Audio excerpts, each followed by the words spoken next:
लाखों कोटि दुरूद सलाम सरकार कायनात फखरे मौजूदत मुहम्मद अरबी सल्लल्लाहु अलैहि वसल्लमेर উপর। আজকে আলোচ্য বিষয় হলো কুরবানি আমাদেরকে কি শিক্ষা দিল। আমরা যে কুরবানি করেছি এই কুরবানি দিন গতকালকের দিনে আমাদেরকে কি শিক্ষা দিয়ে গেল। আমরা যে গরু জবাই করলাম এর দ্বারা আমাদের কি শিক্ষা হলো, এই বিষয়ে আজকে আলোচনা। এই বিষয়ের মধ্যে 6 পয়েন্টের উপরে 6টি বিষয়ের উপরে আলোচনা। 1 নম্বর হচ্ছে ইব্রাহিম অনুগত্য। আল্লাহ তাআলা বলেন ইদ ক্বালা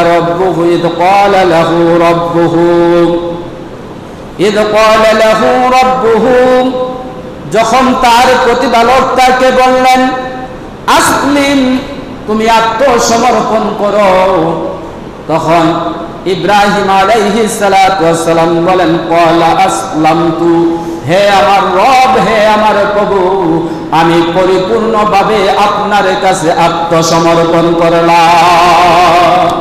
সুবহানাল্লাহ, আপনি বলেছেন আত্মসমর্পণ করার জন্য, আমি পরিপূর্ণভাবে আপনার আত্মসমর্পণ করলাম। আপনি হুকুম করেছেন জবাই করার জন্য, আমি পরিপূর্ণ ইসমাইলকে জবাই করার জন্য প্রস্তুত আছি। আল্লাহ তাআলা বলেন লিরব্বিল আলামিন, বিশ্ব জগতের প্রতিপালকের জন্য। তো আল্লাহ তাআলা 1 নম্বরে এই কুরবানির পয়েন্ট হলো যে আমরা শিক্ষা নিলাম যে ইব্রাহিম আলাইহিস সালাতু ওয়াস সালামের অনুগত্য করা। হাদিস শরীফে আল্লাহর রাসূল বলেন عن ابن عباس رضي الله تعالى عنهم قال, হযরত ইবনে আব্বাস রাদিয়াল্লাহু তাআলা আনহু থেকে বর্ণিত, তিনি বলেন রাসূল করিম সাল্লাল্লাহু আলাইহি সাল্লাম বলেছেন কুনতু খালফা রাসূলিল্লাহি সাল্লাল্লাহু আলাইহি ওয়াসাল্লাম ইয়াওমা, একদিন আমি রাসূল করিম সাল্লাল্লাহু আলাইহি ওয়াসাল্লামের পেছনে বসা ছিলাম। তখন তিনি আমাকে বললেন ফাকালান, তখন তিনি আমাকে বললেন ইয়া গুলাম ইন্নী আ'লামকা কালিমাত, হে বৎস, নিশ্চয় আমি তোমাকে কয়েকটি কথা উপদেশ দেব। হযরত আব্বাস রাদিয়াল্লাহু তাআলা আনহু বলেন আমি রাসূলের কাছে বসা, আল্লাহর রাসূল আমাকে ডাক দিলেন ইয়া গুলামি, হে বৎস, হে আল্লাহর বান্দা, তোমাকে আমি কয়েকটি উপদেশ দেব, তুমি যদি এই উপদেশগুলি মানো তাহলে তোমার উপকারে আসবে। কি উপদেশ? আল্লাহর রাসূল বলেন আহফাজিল্লাহু ইয়াহফাজুক,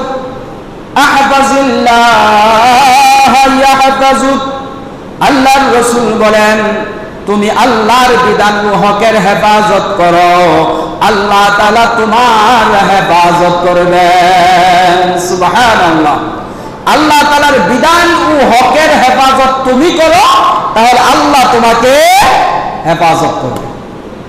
1 নম্বর বিষয় ভালো করে বুঝতে হবে। উপদেশের মধ্যে 1 নম্বর, তুমি আল্লাহর হুকুম এবং আল্লাহ তাআলার হুকুম মান্য করো, তুমি বিধানকে মানো, আল্লাহ তাআলার হুকুম বিধান মানো, তা হেফাজত করো, আমি তোমাকে সর্বোপরি সর্ব বিষয়ের উপরে হেফাজত করব। আব্বাস রাদিয়াল্লাহু তাআলা আনহুকে আল্লাহর রাসূল বলেন আহফাজিল্লাহ তাজিদহু তুজাহাক, আল্লাহর রাসূল বলেন আল্লাহর বিধানের প্রতি লক্ষ্য রাখো, তাকে তোমার সামনে পাবে সাহায্যকারী হিসাবে। তুমি যদি আল্লাহর বিধানকে তোমার সামনে রাখো তাহলে আল্লাহকে তুমি পাবে সাহায্যকারী হিসাবে। আল্লাহর বিধান কুরবানি ছিল, আমরা আল্লাহর বিধান পালন করেছি, তো যে যতটুকু বিধান আল্লাহকে সন্তুষ্ট করার জন্য চেয়েছি তা আল্লাহ তাআলা আমাকে ততটুকু সাহায্য করবেন। আল্লাহর রাসূল বলেন ইযা সাআলতু ফাসআলিল্লাহ, যখন তুমি কিছু চাইবে তখন একমাত্র আল্লাহর কাছে চাও। ওয়া ইযা ইসতাআলতা ফাসতা'নিল বিল্লাহ, আর যখন তুমি সাহায্যের প্রার্থনা করবে তখন একমাত্র আল্লাহর কাছে সাহায্য প্রার্থনা করবা। চাইলে কার কাছে চাইবে? জোরে বলেন কার কাছে? কোনো কিছু চাইলে কার কাছে চাবো? মানুষের কাছে চাওয়ার আগে আল্লাহর কাছে চেতে হবে। যখন আল্লাহ সন্তুষ্ট হয়ে যাবে, এটা মানুষের মাধ্যমে আপনি পাবেন, এটা আল্লাহ ডাইরেক্ট আসমান থেকে দিবে না। সাহায্য চাবো আল্লাহর কাছে, সাহায্য করবেন আল্লাহ তাআলা। এই জন্য আল্লাহর কাছে একমাত্র আমরা সকল কিছু প্রার্থনা করব, আল্লাহর কাছে সব কিছু চাবো। এই জন্য আল্লাহর কাছে সব কিছু চাওয়া, আল্লাহর কাছে সব কিছু পাওয়া।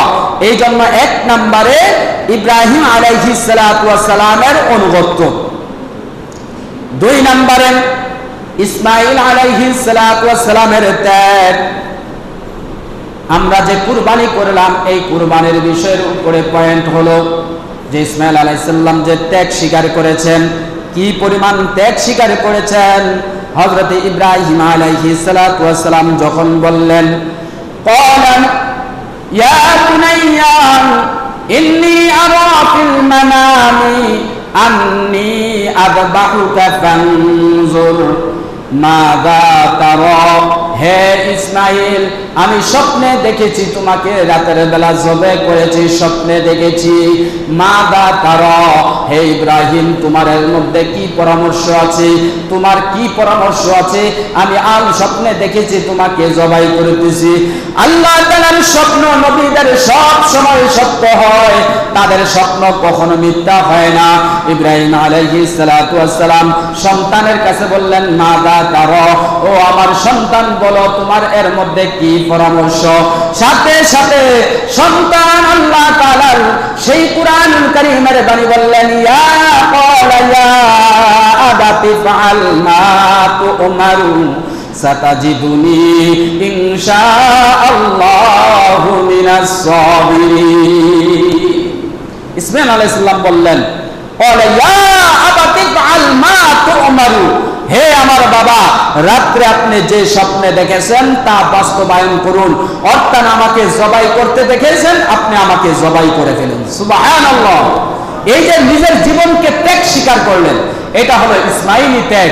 ইসমাঈল আলাইহিস সালাম ত্যাগ স্বীকার করছেন যে আমি আল্লাহর জন্য জীবন দিয়ে দেব। কার জন্য? জোরে বলেন, আল্লাহর জন্য আমি জীবন দিয়ে দিব। সাতাজিদুনি ইনশাআল্লাহু মিনাস সাবিরিন, হে আমার বাবা, ইনশাআল্লাহ আপনি আমাকে ধৈর্যশীলদের মধ্যে পাবেন, আপনি আমাকে ধৈর্যশীলদের মধ্যে পাবেন। আপনি আমাকে রাগান্বিত পাবেন না, আপনার কথার অবাধ্যতা পাবেন না। আপনি আমাকে যা বলবেন আমি তা মানতে বাধ্য, আপনি আল্লাহর হুকুম পালন করুন। এটা হলো ইসমাঈলি ত্যাগ। এই জন্য এই ত্যাগ স্বীকার করার নাম হচ্ছে কুরবানি। আমাদের এক এক সময় এক এক ত্যাগ আসবে মানুষের জীবনে, এই ত্যাগ স্বীকার করার নাম হচ্ছে কুরবানি। এটা আরবি ভাষা হচ্ছে কুরবানি, আর বাংলা হচ্ছে ত্যাগ স্বীকার করা।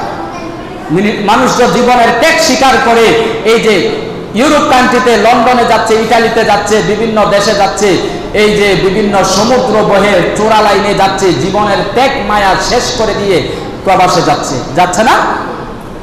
তো তারা জীবনের সেই ত্যাগ স্বীকার করে, তো আল্লাহর দ্বীনের জন্য ইসমাঈল আলাইহিস সালাম জীবনের ত্যাগ স্বীকার করেছেন। তিন নাম্বার হচ্ছে নফসের কুরবানি। কিসের কুরবানি? নফসের কুরবানি। আমরা তো পশু কুরবানি করেছি, এক নফসের কুরবানি কি?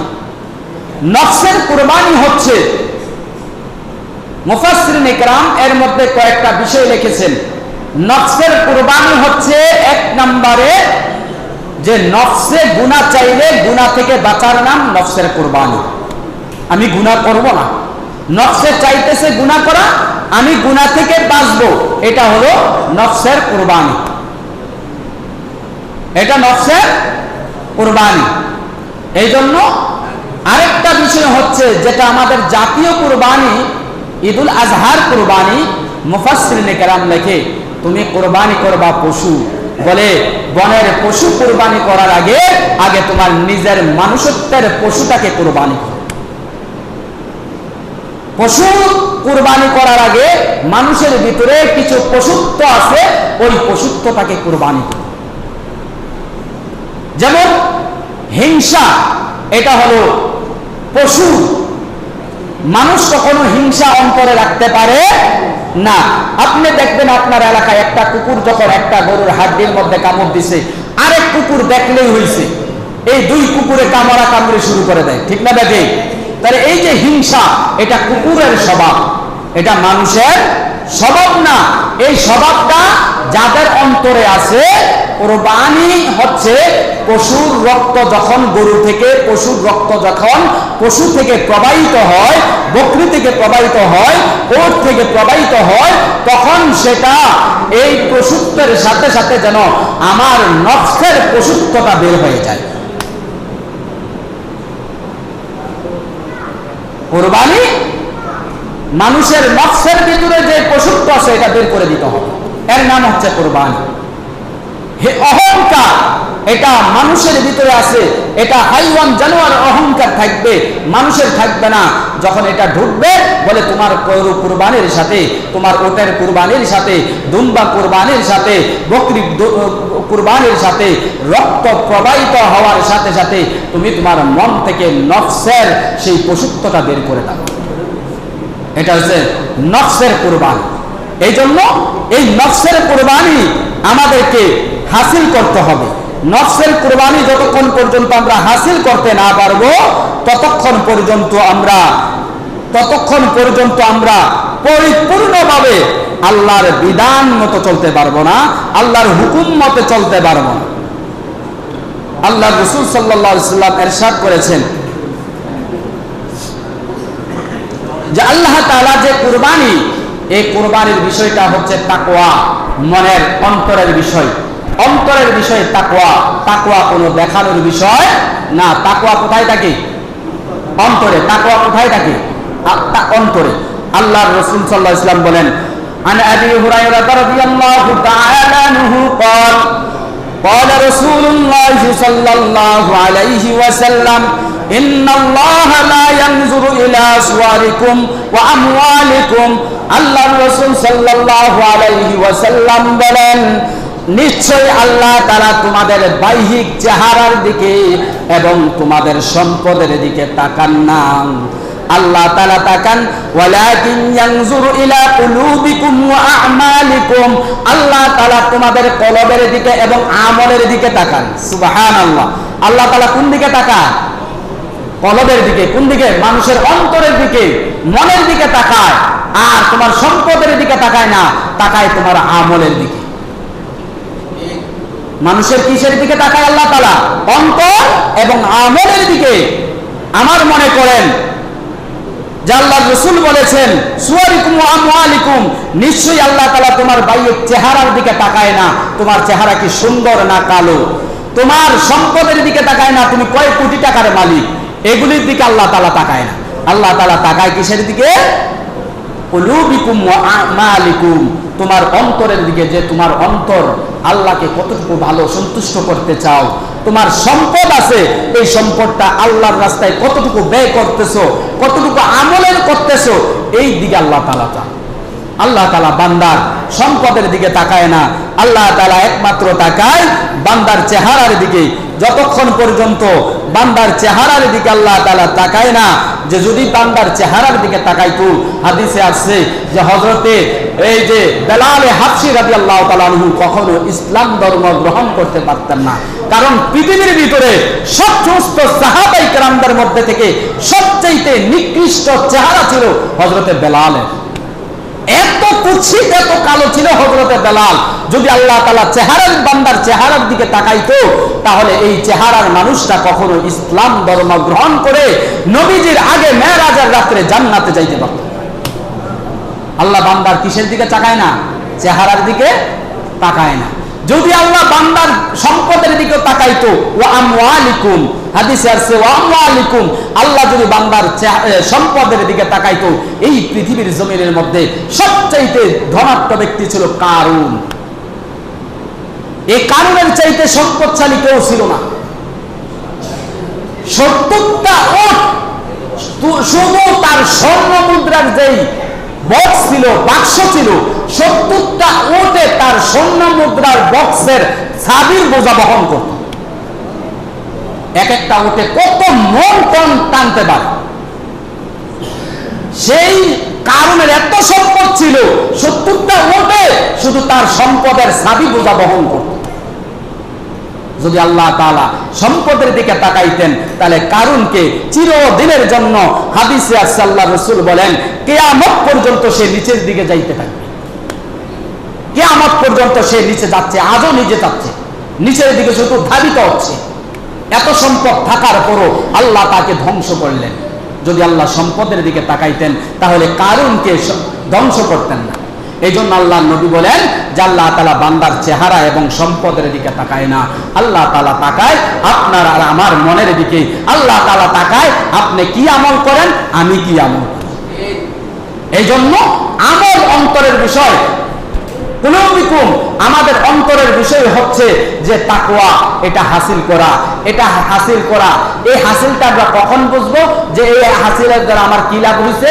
যদি আপনি তাকওয়া অর্জন করতে পারেন তখন আপনার এই তাকওয়াটা আপনাকে আল্লাহর সমস্ত হুকুমের ব্যাপারে আল্লাহকে হাজির নাজির রাইখা আপনাকে আপনার এই তাকওয়া সঠিক পথে পরিচালিত করে দিবে।